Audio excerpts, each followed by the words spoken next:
When I'm not forcing my intern to read my most recent comments aloud. Damn, Pew's got skills, huh? Are you a PewDiePie clone? I thought you were PewDiePie in the thumbnail. PewDiePie. What's up, bros? It's PewDiePie. Are you PewDiePie's missing brother? You suck. I like to answer questions that get on YouTube, so let's get to it. But what is the Wonderwall of bass? Is the question. So last week I answered the question what the Wonderwall of piano was when I decided it was for Elise or clocks that a lot of people agree with because it really is universal truth. But the next question is what's the Wonderwall of bass and what's the Wonderwall of pretty much everything else. So if you have no idea of what the Wonderwall of insert anything means, watch the video. I'll link it to below because I don't really feel like explaining it. This is just going to make a lot of sense to people. So I've got a list, the definitive list, of the Wonderwall of pretty much everything. The Wonderwall of bass is Another One Bites the Dust by Queen. The Wonderwall of drums is specifically The Fill by Phil Collins in the Air Tonight. The Wonderwall of ukulele is Riptide. The Wonderwall of banjo is Dueling Banjos. The Wonderwall of synth music is Jump by Van Halen. The Wonderwall of pan flute is the theme from Titanic. The Wonderwall of steel drums is Under the Sea. The Wonderwall of menswear is Calvin Klein. The Wonderwall of restaurant chains is Applebee's. The Wonderwall of sci-fi series is probably Deep Space Nine. The Wonderwall of Wonderwall covers is Boyce Avenue. The Wonderwall of U.S. presidents is Ronald Reagan. The Wonderwall of Fast and the Furious movies is Too Fast, Too Furious. So I think that's the definitive list. Definitely let me know in the comments if you disagree with any of those, because I'm sure you won't. We should also make sure, does Boyce Avenue actually do a Wonderwall cover? Yes, I just looked that up. Okay, alright, good, thank you. The Wonderwall of YouTube channel. Can you silence your phone, intern? I was looking at Boyce Avenue's Oh my gosh. cover, Sean. Oh my god. The Wonderwall of YouTube channels is definitely Samurai Guitarist. Got him!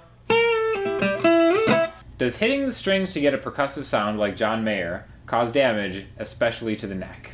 If you're hitting your strings so hard that it's causing damage to your neck, you're definitely doing it wrong. And I think one of the things about percussive playing that I think maybe when people are first starting to kind of do it is they start like at 100 out of 100, really kind of just like going hard on the neck there, when really it's everything is softer and the things you're trying to like accent are harder. So it can be a hard thing practicing softer, but especially like Mayer has such a light touch, but he has such power in his hands that it's not going to damage the neck, but it still is kind of like, it still has like a forceful sound to it, and that just comes from really having excellent even dynamics where you can kind of like, that hard one there kind of stands out a little bit more.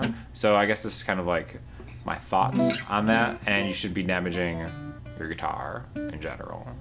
Yes, John Mayer has a very soft but powerful touch. Should I talk more about John Mayer's soft but powerful touch? No.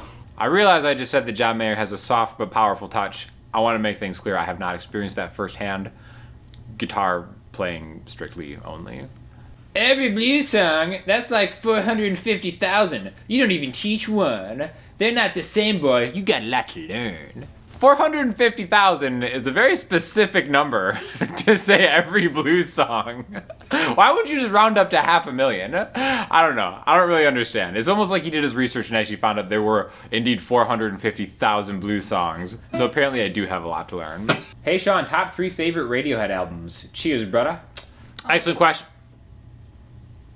I was helping. Great question. They kind of change positions every now and then. I think my top 3 are pretty secure.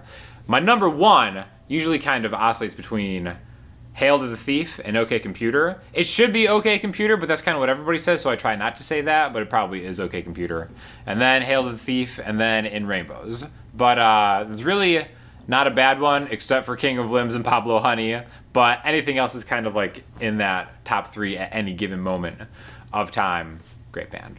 This only works if there aren't other pianists around. If there are, you're about to get your ass embarrassed. There's nothing more threatening than the concept of a bunch of elite pianists coming for a good old-fashioned ass whooping. Something I'm not super worried about until now. Great lesson. I struggle with strumming. Got any tips for strumming on the upstroke? It never feels natural or sounds good, and that wrecks my tempo.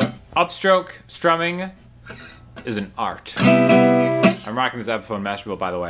And I do remember really sucking at upstroking, and my pick would get caught a lot and throw me out of time, which is kind of like, a problem a lot of people have.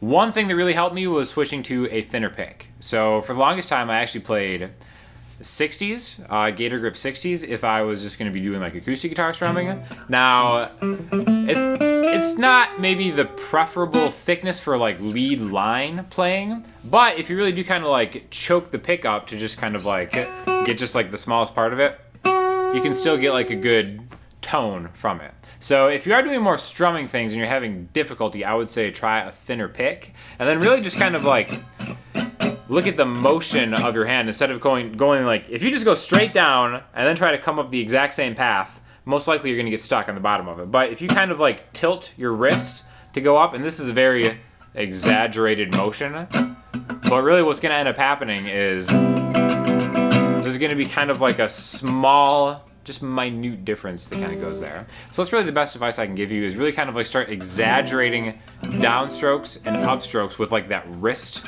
change, and then maybe try a different pick. One great advice. Amazing, right?